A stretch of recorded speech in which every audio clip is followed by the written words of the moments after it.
रबीउल अव्वल में सहाबा किराम ने ये कुछ किया या नबी ने ये कुछ किया जो आज हो रहा है भाई? मैं एक टेक्निकल दलील दूं। देखो, नबी सल्लल्लाहु अलैहि वसल्लम का जो यौम विलादत था ना, पीर का दिन था। कौन सा दिन था? पीर का दिन।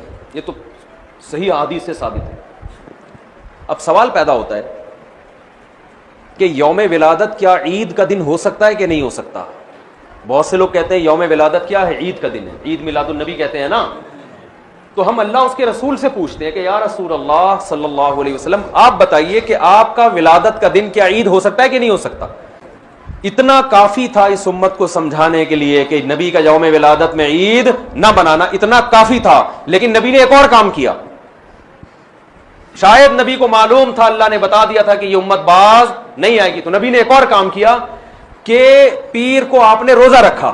सही बुखारी मुस्लिम की हदीस है। साहबा ने पूछा, आप रोजा क्यों रखते? फरमाया, मेरा यौम विलादत है।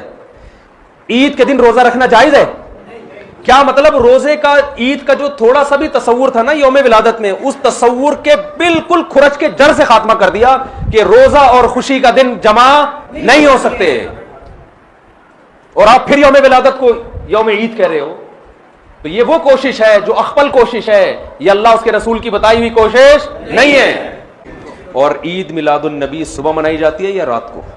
जोश व खरोश आता है रात के वक्त, बत्तियां, फिर नाच गाने भी होने लगे आजकल। तो केक काटना शुरू हो गए, ब्रेक डांस शुरू हो गया माजरत के साथ। कोई नाच रहा है, कोई नबी की मोहब्बत में नाच नाच के गिर गया नीचे, है जी, पता नहीं क्या क्या कर रहे होते हैं। ये वो कोशिश है जो आपकी अख्फल कोशिश है। ये अल्लाह रसूल की बताई हुई कोशिश नहीं, बल्कि अल्लाह रसूल इसके खिलाफ बता रहे हैं। समझते हो बात को कि नहीं समझते हो? तो छोड़ दो ये सब कुछ। रसूल का जन्मदिन जरूर मनाओ, क्योंकि जो जन्म लेता है वो खुदा नहीं होता, जो खुदा होता है वो पैदा नहीं होता। पैदा हुआ है तो खुदा नहीं है। तवज्जो चाहूंगा, अगर पैदा हुआ है तो खुदा नहीं है, और अगर वो खुदा है तो फिर पैदा नहीं है। मीलादुन नबी मनाओ ताकि दुनिया समझे ये मीलादे मुस्तफा है। बोले ये तो मीलाद मनाना शिर्क है। What do you mean by शिर्क? जो खुदा है, अल्लाह है, उसकी जात में, उसकी सिफात में किसी को पार्टनर बनाना, ये शिर्क। शरीक करना ये शिर्क। शिरकत देना किसी को अल्लाह की जात सिफात में, वो शिर्क। तो मिलाद कैसे शिर्क होगा? अल्लाह तो पैदा ही नहीं होता, अल्लाह की मिलाद नहीं। भाई मेरे, मिलाद कोई टिपिकल वर्ड नहीं है। यौमे मिलाद इसकी हिंदी है जन्मदिन,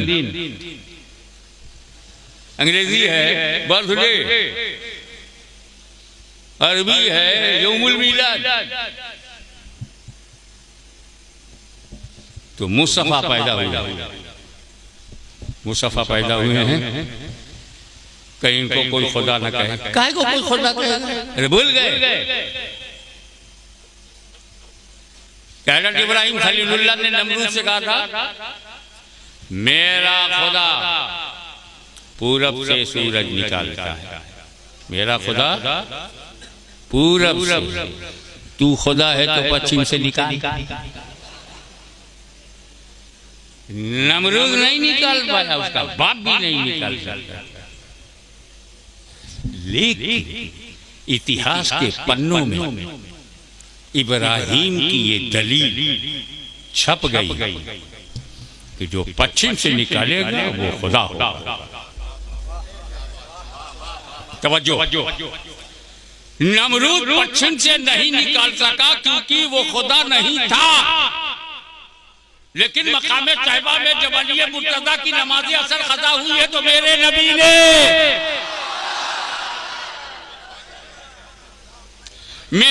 ने इसी डूबे हुए सूरज को पश्चिम से पलटाया।